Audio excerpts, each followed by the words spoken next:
반석 위에 지은 집과 같으니 비가 오고 창수가 날지라도 흔들리지 아니하고 무너지지 아니한다라고 말씀하고 있는 것입니다. 말씀을 듣고 순종하지 않는 자는 모래 위에 지은 집과 같으니 비가 오고 창수가 나며 그 무너지지 말이라. 사랑하는 성도 여러분, 우리의 삶은 어떤 삶입니까? 하나님 앞에 순종함으로 인하여서 다시 한 번 더 하나님의 대사로, 하나님의 일꾼으로 우리의 가정과 우리의 직장과 우리의 일터와 우리의 지역을 예수 그리스도 이름으로 변화시키는 능력의 사명자들이 되시기를 주님의 이름으로 소망합니다. 마지막으로 보니까요, 하나님이 모세를 부르신 이유가 있습니다. 하나님께서 그리스도인을 부르신 이유가 있습니다. 하나님께서 저와 여러분을 부르신 이유가 있습니다. 무엇입니까? 하나님의 증인이 되게 하기 위해서 부르셨다라고 말씀하고 있어요. 12절 말씀 보니까 이렇게 기록하고 있습니다. 하나님이 이르시되 내가 반드시 너와 함께 있으리라. 네가 그 백성을 애굽에서 인도하여 낸 후에 너희가 이 산에서 하나님을 섬기리니 이것이 내가 너를 보낸 증거니라. 이 산이 어떤 산입니까? 바로 신의 산을 말하고 있죠. 이 산에서 너희가 나를 섬기리니 이것이 내가 너를 보낸 증거니라. 증거니라. 사랑하는 성도 여러분, 하나님이 저와 여러분을 부르신 목적이 무엇입니까? 증인의 삶을 살라고 보내신 것입니다. 요한계시록 1장 1절 2절 말씀 보면 이렇게 기록하고 있습니다. 예수 그리스도에 계시라. 이는 하나님이 그에게 주사 반드시 속히 될 일을 그 종들에게 보이시려고 그의 천사를 그 종류 안에 보내어 지시하신 알게 하신 것이라. 요한은 하나님의 말씀과 예수 그리스도의 증거고 자기의 본 것을 다 증언하였느니라. 증거하였느니라. 하나님께서 하나님의 백성을 부르신 이유가 바로 무엇입니까? 증인되게 하기 위해서 부르셨다는 것입니다. 하나님께서 모세를 부르신 이유가 무엇입니까? 증인되게 하기 위해서 부르셨다는 것입니다. 하나님께서 사도 요한을 순교하지 아니하고 반모성까지 인도하신 이유가 무엇입니까? 증언되게 하기 위해서 증언자로 부르셨다는 것입니다. 하나님께서 오늘 이 시간까지 저와 여러분들의 호흡을 거두지 아니하시고 이 세상에서 살게 하신 목적이 무엇입니까? 증인이 되게 하기 위해서 증언자로 우리를 불러주셨다는 것입니다. 하나님께서는 모세에게 말씀하십니다. 내가 너를 증인되게 하시겠다. 내가 너를 통하여서 증거로 삼겠다라고 말씀하고 있는 것입니다. 우리는 얼마나 하나님의 증인의 삶을 살아가고 있습니까? 얼마나 하나님의 제자로 삶을 살아가고 있습니까? 우리 담임 목사님께서 항상 말씀하시죠. 군중인가 제자인가? 여러분 자신을 돌아보시기 바랍니다. 여러분은 군중입니까? 오병이어 사건처럼 마태복음 14장에 나오는 혹은 마태복음 15장에 나오는 칠병이의 사건처럼 예수님이 주시는 떡이나 먹으면서 예수님을 왕으로 삶으면 평생 굶어 죽을 일은 없겠네. 아니면 예수님을 위하여 여러분들의 모든 것을 내어놓을 수 있는 제자입니까? 사랑하는 성도 여러분, 증인이 되는 방법이 있습니다. 그것은 무엇입니까? 나의 욕심을 내려놓는 것입니다. 나의 욕망을 내려놓는 것입니다. 이 욕망은요, 헬라어로 데시데라티오라고 합니다. 데시데라테오. 데시데라티오란 말이 무슨 말이냐면 영원히 목마르지, 영원히 여전히 목마르다 이런 뜻입니다. 여전히 목마르다는 거예요.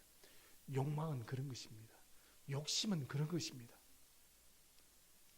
움켜쥐면 움켜질수록 더 가지고 싶은 것이 욕심이고 욕망인 것입니다. 어떤 이는 물질의 욕망이 있습니다. 어떤 이는 관계의 욕망이 있습니다.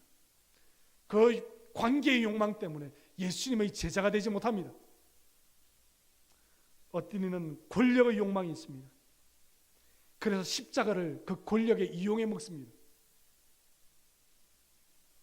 선거철만 되면 교회가 바쁩니다. 왜 바쁜지 여러분 잘 아시죠? 정치인들 인사한다고. 건강의 욕망이 있습니다.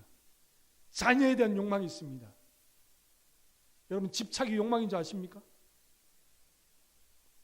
배우자에 대한 욕망이 있습니다. 욕심이 있습니다. 이러한 욕망들이 우리가 하나님의 증인이 되는 삶을 사는데 방해한다는 거예요. 그 욕망을 손에 쥐고 있기 때문에 우리가 하나님을 쫓아가지 못하는 것입니다. 예수님의 손을 잡지 못하는 거예요. 프랑스 출신의 작가 아델 베르트 폰이라는 사람이 있습니다. 이 사람이 지은 조그만 단편 소설집이 있습니다. 그림자를 판 사나이라는 책이 있는데 그 책을 읽어보면요, 슐레밀이라는 가난한 청년이 나옵니다. 그 청년이 시골에서 프랑스 파리로 상경을 해서 돈을 좀 벌어보고자 노력을 하는데 영 가능성이 없습니다. 이때 토마스 존이라는 사람을 찾아가서 자기의 직장을 구하려고 하는데 이 존이라는 사람이 슐레밀을 만나주지 않습니다. 그런데 어렵게 소문해서 이 존이라는 사람이 파티를 하고 있는 자리에 찾아갈 수 있게 됩니다. 그런데 결국 존이라는 사람이 만나주지 않아요. 그런데 우연히 회색 옷을 입은 사람이 그에게 나타납니다. 슐레밀에게 나타나서 원하는 것을 다 보여주고 다 주는 거예요. 내가 보자기가 필요합니다. 손이 필요합니다. 수건이 필요합니다. 라고 말하니까 그 사람 회색 옷을 입은 사람이 주머니에서 딱 꺼내는데 손수건이 탁 나오는 거예요. 내가 저 달을 좀 가까이 보고 싶습니다. 그 사람 주머니에서 무언가를 꺼내더니 쭉쭉쭉 펴니까 망원경이 나오는 거예요. 그래서 슐레밀이 달을 엄청 잘 볼 수 있게 해주는 거예요. 회색 옷을 입은 사람이 이 슐레밀에게 제안합니다. 당신에게 있는 그 그림자, 당신이 움직일 때마다 따라다니는 그 그림자를 나에게 파십시오. 그러면 무한대로 나오는, 끊이지 아니하고 나오는 이 금이 나오는 이 보자기를, 이 금이 나오는 이 자루를 내가 당신에게 주겠습니다. 슐레밀은 한 채의 주저함도 없이 좋습니다. 나의 이 그림자를 당신에게 팔겠습니다. 그리고 금이 무한대로 나오는 그 금자루를 소유하게 됩니다. 슐레밀은 부자가 됩니다. 큰 저택을 삽니다. 많은 하인들을 둡니다. 원하는 것을 다 소유할 수 있습니다. 그런데 정작 낮에는 다닐 수가 없는 몸이 되어버리는 거예요. 해가 있는 낮에 바깥으로 나가니까 그림자가 없는 모습을 보고 사람들이 그에게 저 사람은 귀신이야, 뭔가 정상적인 사람이 아니야. 슐레밀은 밤에만 바깥을 배회하게 됩니다. 그의 인생의 2분의 1을 놓쳐버린 거예요. 시간이 지나서 회색 옷을 입은 사람이 또 슐레밀에게 옵니다. 당신 그림자가 없으니까 참 불편하시죠? 예, 불편이 이만저만이 아닙니다. 그러면 내가 당신에게 한 가지 더 제안을 하겠습니다. 당신에게 그 그림자를 다시 줄 테니 당신의 영혼을 나에게 파십시오. 슐레밀이 어떤 결정을 내렸겠습니까? 사랑하는 성도 여러분, 욕망은 그런 것입니다. 가지면 가질수록 더 가지고 싶은 것입니다. 우리가 초심 때에 예수님을 처음 만났을 때 예수 그리스도의 십자가의 보혈을 경험하면서 예수님, 내가 이제 예수님 위해 살겠습니다.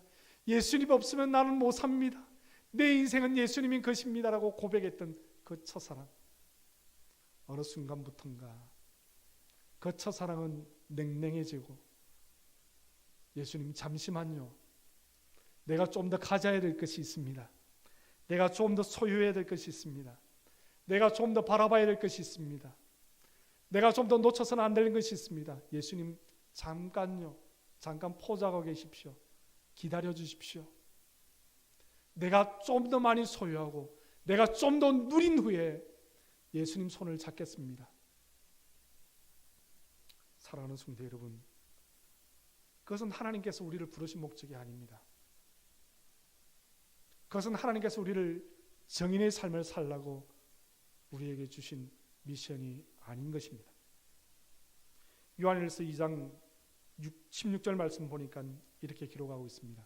이는 세상에 있는 모든 것이 육신의 정욕과 안목의 정욕과 이생의 자랑이니 다 아버지께로부터 온 것이 아니요 세상으로부터 온 것이다 라고 말씀하고 있는 것입니다. 사랑하는 성도 여러분, 여러분들에게 도전합니다. 결단하십시오. 여러분 세상의 정인이 되기를 원하십니까? 하나님의 정인이 되어지기를 원하십니까? 세상의 것들을 쫓아가기를 원하십니까? 하나님의 것을 쫓아가기를 원하십니까? 성경은 우리에게 말합니다. 너희는 좁은 문으로 들어가라. 그 문은 좁고 협착하여 찾는 이가 적으니라. 넓은 문은 그 길이 편하여서 찾는 이가 많지만 좁은 문은 사람들이 잘 찾지 않는다. 그 길이 어떤 길입니까? 십자가의 길입니다. 예수님이 원하시는 정인의 길입니다. 사랑하는 성도 여러분, 예수 믿는 것이 만만치 않습니다. 이번 이 사건을 통하여서 세상의 난리와 소문이 기독교인들을 암묵적으로 핍박할 수도 있습니다. 예수 믿는다는 이유 하나만으로, 아니 예배한다는 예배의 그 행위 때문에 핍박받는 시대가 될지도 모릅니다.